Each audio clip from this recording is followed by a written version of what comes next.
राजनगर नाम का एक शहर था। उस शहर में बहुत ज्यादा आबादी थी। चारों तरफ भीड़ भाड़, ट्रैफिक और शोर शराबा था। बहुत ज्यादा आबादी होने की वजह से उस शहर में कूड़ा भी बहुत ज्यादा निकलता था, लेकिन उस कूड़े को सही तरीके से निपटारा न करके एक जगह पर फेंक दिया जाता था। ये बढ़िया है।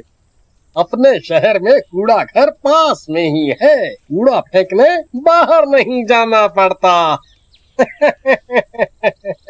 कुछ ही दिनों में वहां पर कूड़े का ढेर बढ़ने लगा और धीरे धीरे वहां बहुत ऊंचा कूड़े का ढेर लग गया, बिल्कुल किसी पहाड़ की तरह।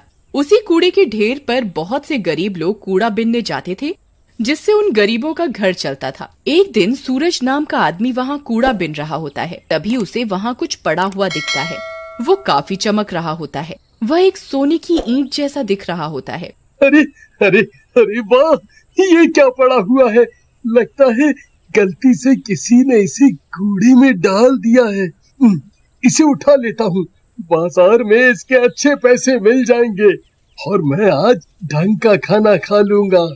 ऐसा सोचकर सूरज उसे उठा लेता है, लेकिन जैसे ही वो उस चमकती चीज को उठाता है, वहीं बम की तरह फट जाता है और सूरज की मौके पर ही मौत हो जाती है। लेकिन उसका कोई भी आगे पीछे न होने के कारण उसकी लाश को वहीं पड़े रहने दिया जाता है। चील और कौवे उसकी लाश को खा जाते हैं। इधर मरने के बाद सूरज एक भूत बन जाता है। इन लोगों की लापरवाही की वजह से मेरी जान गई है। मैं इस शहर को बर्बाद कर दूंगा, किसी को भी नहीं छोड़ूंगा।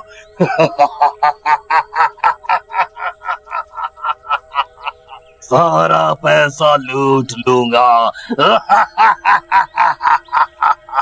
एक रात सोहन और सुहेल नाम के दोस्त उसी कूड़े के पहाड़ पर बैठकर बातें कर रहे होते हैं। अरे भैया, ये गरीबी भी का चीज बनाई है भगवान ने। मैं तो कहता हूँ आदमी को कुत्ता बनाए भगवान, लेकिन गरीब ना बनाए। सही बात बोल रहे हो सोहन भैया। देखो ना, सूरज कैसे मर गया। किसी ने उसकी लाश का क्रियाकर्म तक नहीं किया। बेचारे की लाश को चील कौवे ही खा गए। वाह रे जिंदगी, मौत भी मिली तो कुत्ते जैसी। तभी वहाँ सूरज का भूत आ जाता है।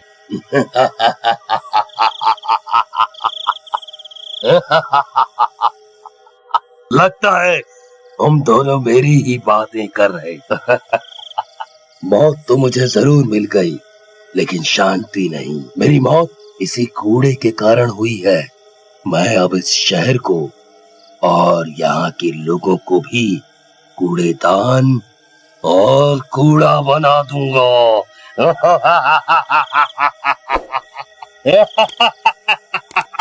अरे यार, ये कूड़ा भी ना समस्या ही है। रोज रोज कूड़ा डालो। तभी वहाँ सूरज का भूत आ जाता है।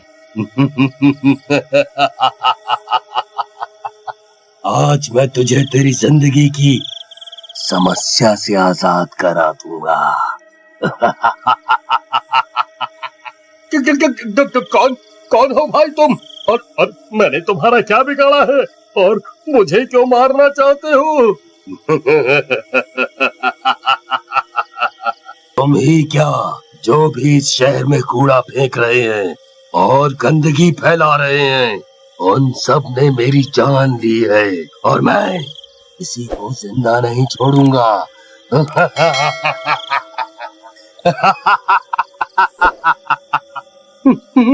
लगता है कि मुझे जिंदा नहीं छोड़ेगा। इससे पहले ये मारे, मैं भाग लेता हूँ। हाँ, भाग ले बेटा, भाग ले, भाग ले। ऐसा कहकर वो आदमी भागने लगता है, लेकिन सूरज का भूत उस आदमी को पकड़कर मार डालता है और कूड़े के ढेर को उठाकर शहर की गलियों में फैला देता है। अगले दिन जब लोग सोकर उठते हैं तो चारों तरफ कूड़ा ही कूड़ा फैला देख, अरे बाप रे, ये चारों तरफ कूड़ा कैसे फैल गया? कौन डाल गया इतना कूड़ा चारों तरफ? बाप रे, कितनी बदबू आ रही है, छी। लेकिन तभी वहाँ सूरज का भूत आ जाता है। उसका शरीर पहले से बहुत बड़ा और भयंकर बन गया होता है। लोग उसके सामने चींटी की तरह दिख रहे होते हैं। शहर वालों, ये तो अभी तुम लोगों को सिर्फ बताने के लिए था। ये शहर खाली कर दो, मैं इस शहर में रहूंगा। मुझे तुम्हारा सारा रुपया पैसा और सोना चाहिए। और हाँ, कोई भी कूड़ा बाहर नहीं फेंकेगा। तुम लोगों ने वैसे भी बहुत गंदा कर दिया है सारा वातावरण। कुछ तुम लोग भी इस गंदगी का स्वाद लो। डर के मारे सारे लोग घर के अंदर चले जाते हैं और घर के दरवाजे बंद कर लेते हैं। अरे राहुल, अब हम क्या करेंगे? अगर ये भूत सही कह रहा है तो ये हम सबको मार डालेगा। उधर भूत की धमकी के बाद सारे शहर वाले काफी डर जाते हैं और बाहर कूड़ा फेंकना बंद कर देते हैं। लेकिन कूड़ा न फेंकने की वजह से उनके खुद के घरों में कूड़े का ढेर लग जाता है।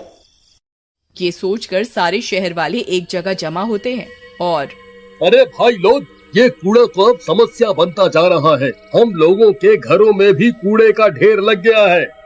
घरों में इतनी बदबू आ रही है कि सहन नहीं होती।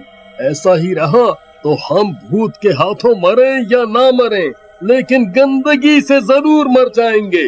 बात तो तू सही बोल रहे हो राहुल भाई, लेकिन हम कर भी क्या सकते हैं? उस भूत ने धमकी दी है कि अगर कूड़ा बाहर डाला तो वो हमें जान से मार डालेगा, और वो कितना विशाल और शक्तिशाली है ये हम लोगों ने देख ही लिया है।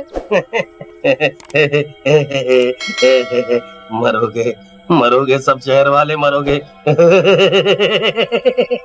तुम लोगों ने मिलकर प्रकृति को मारा है, अब प्रकृति की बारी है। फैलाओ और कूड़ा फैलाओ, अब उसी कूड़े में तुम सब लोग भी मिल जाओगे। सभी लोग उसकी बात सुनकर उसे रोक लेते हैं। अरे बाबा, तुम ये क्या बोले जा रहे हो? हमने क्या किया है और भला प्रकृति हमें क्यों नुकसान पहुंचाएगी? हमने तो कुछ नहीं किया। आप ये पागलों वाली बातें क्यों कर रहे हैं? लगता है पागल मैं नहीं तुम हो। कुछ नहीं किया, तुम लोगों ने मिलकर पूरे शहर को कूड़े का ढेर बना दिया। इतना बड़ा ढेर बन गया जैसे एवरेस्ट। इतना पॉल्यूशन कर दिया है धरती पर कि सांस लेना मुश्किल हो गया है। तुम लोगों ने अपने स्वार्थ में कुछ भी नहीं छोड़ा। नदी, नाले, पर्वत, मैदान सब कुछ खत्म करते जा रहे हो। होना ही था। बाबा, हमें आपकी बात समझ आ गई। सब हम लोगों की ही गलती है, लेकिन आपको इन सब चीजों के बारे में इतना कैसे पता? क्योंकि मैं कोई पागल नहीं बल्कि एक साइंटिस्ट हूँ, और वैसे भी इस दुनिया में हर जीनियस को पागल ही समझा जाता है। वो एक कूड़ा बीनने वाले लड़के का भूत है, जिसकी मौत कूड़ा बीनने के दौरान हो गई थी। वो ही अपनी मौत का बदला तुम सब लोगों से ले रहा है। वो पूरे शहर पर कब्जा करना चाह रहा है। तो बाबा, इसका तोड़ क्या है? उसे हम कैसे रोक सकते हैं? जैसा मैंने कहा कि उसकी ताकत पॉल्यूशन और गंदगी है। जितना तुम लोग फैलाओगे वो उतना शक्तिशाली हो जाएगा। बस अब तुम लोग एक काम करो, गंदगी मत फैलाओ और कुछ दिन के लिए शहर को बिल्कुल बंद कर लो, वो और शक्तिशाली ना हो। उसके बाद पूरा शहर एकदम शांत हो जाता है। शहर में लॉकडाउन लग जाता है। अरे ये क्या हुआ? पूरा शहर शांत पड़ा हुआ है। लगता है सारे डर के मारे भाग गए हैं। चलो, अच्छा है, मुझे अपने हाथ नहीं गंदे करने पड़ेंगे। एक घर में जाके देखता हूँ। भूत मुन्ना के घर में घुस जाता है। वहाँ मुन्ना और उसका परिवार बैठा होता है। तो तुम लोग यहाँ छिपे बैठे हो? अरे तुम सारे शहर वालों को ये शहर छोड़ने को बोला था, लेकिन तुम लोग नहीं माने। लगता है तेरी मौत के बाद शहर वाले समझेंगे। ऐसा कहकर भूत मुन्ना को उठा लेता है और बाहर एक चौक पर लेकर चला जाता है। वहाँ पर कुछ लोग आ जाते हैं। शहर वालों, मैंने तुम्हें कहा था ना कि शहर को खाली कर दो, लेकिन तुम लोग नहीं। इसकी सजा तुम्हारे इस आदमी को मिलेगी। हाँ, इसे मरना होगा। और उसके बाद तुम सबको। ऐसा कहकर भूत मुन्ना की गर्दन तोड़ देता है, जिससे कि मुन्ना की मौत हो जाती है। उसके बाद वो बाकी लोगों की तरफ मुड़ता है। तभी वहाँ वही पागल साइंटिस्ट आ जाता है। उसके हाथ में हनुमान जी की एक मूर्ति होती है। अरे दोस्त, ये क्या उठा लाया? हटाओ इसे मेरे सामने से, नहीं तो मार डालूंगा तुम सबको अभी के अभी। हनुमान जी के रहते तू मुझे छू भी नहीं सकता। तेरे जैसे कई दुष्टों को ठीक किया है इन्होंने, और तेरा भी उद्धार यही करेंगे। ऐसा कहकर साइंटिस्ट मूर्ति को भूत के शरीर से लगा देता है। मूर्ति को छूते ही भूत तड़पने लगता है और जलने लगता है। अरे मर गया रे, ये क्या किया? मुझे बहुत दर्द हो रहा है। मुझे बताओ। अभी तो मैं जा रहा हूँ, लेकिन मैं फिर आऊंगा, क्योंकि तुम शहर के लोग गंदगी फैलाओगे और मुझे ताकत दोगे। थोड़ी ही देर में भूत पूरा जल जाता है और वहाँ से गायब हो जाता है। अरे वाह बाबा, आपको कैसे पता कि ये इस तरीके से मरेगा? बेटा, जहाँ साइंस फेल हो जाती है वहाँ सिर्फ भगवान ही काम आते हैं।